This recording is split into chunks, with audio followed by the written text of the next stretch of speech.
Le certificat médical, c'est terminé. Maintenant, on est sur le PPS. Vive le PPS! Et qu'est-ce que c'est le PPS, Damien? Ben, je vais vous le dire. Alors maintenant, on va vous faire un petit tuto pour avoir votre numéro PPS. Parce que pendant cette année 2025 et à l'avenir, c'est ce qu'il faudra fournir pour prendre un dossard. Alors on se met devant son ordi, on ouvre une petite fenêtre, bim bam boum, et puis je vous explique comment ça se passe. C'est parti. Donc vous allez sur Google et vous tapez parcours PPS. Vous allez tomber sur le site ppsathlé.fr, vous cliquez dessus, vous tapez la date de votre prochaine course, puis vous validez. Vous avez ensuite des informations personnelles à remplir. Vous allez tomber ensuite sur cette page avec 4 étapes. La première étant les risques cardiovasculaires. Bonjour, je suis Antoine Bruno, médecin des équipes de France d'athlétisme.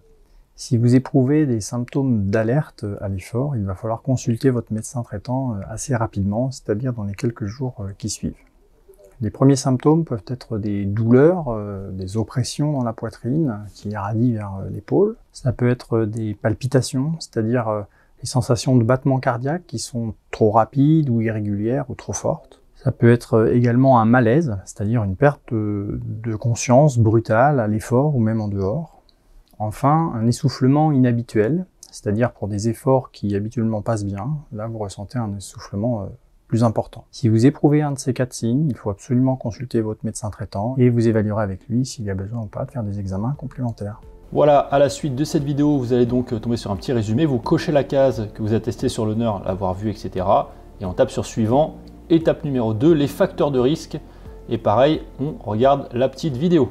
Vous avez repris une activité physique intensive sans réaliser un bilan médical pour évaluer votre risque cardiovasculaire, après vos 45 ans si vous êtes une femme, ou après 35 ans si vous êtes un homme.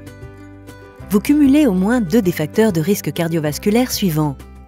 Vous êtes âgé de 50 ans et plus, vous êtes fumeur, vous êtes diabétique, vous avez du cholestérol, vous avez de l'hypertension artérielle.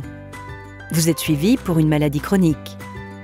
Vous poursuivez une activité physique intensive ou en compétition après avoir eu 60 ans. Un membre de votre famille, parents, frères ou sœurs, enfants, est décédé subitement d'une cause cardiaque ou inexpliquée. Un membre de votre famille, parents, frères ou sœurs, a présenté une maladie cardiaque avant ses 35 ans.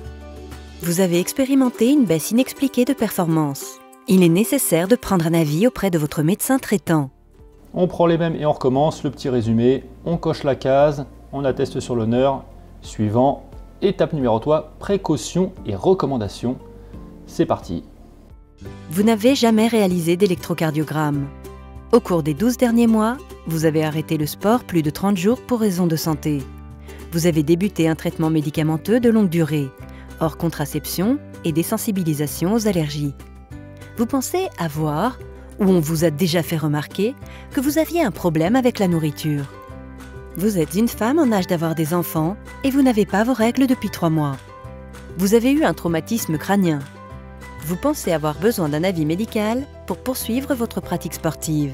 Une consultation ou un suivi médical est fortement recommandé. Comme on dit, jamais 203, donc c'est pareil, le résumé, des petits liens qui peuvent être intéressants sur la formation aux gestes qui sauvent, etc. On coche la case.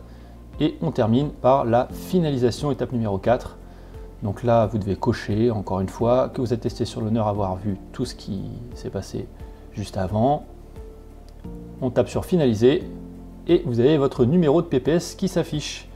Vous pouvez également télécharger votre attestation en cliquant sur le petit bouton et ça vous donnera une feuille comme ça que vous pouvez enregistrer en PDF. Vous allez ensuite recevoir un mail de parcours de prévention santé.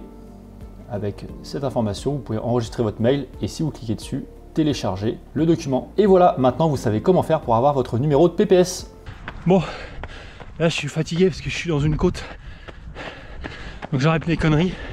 Je vous fais des bisous. N'oubliez pas que la santé c'est le plus important, alors allez faire du sport.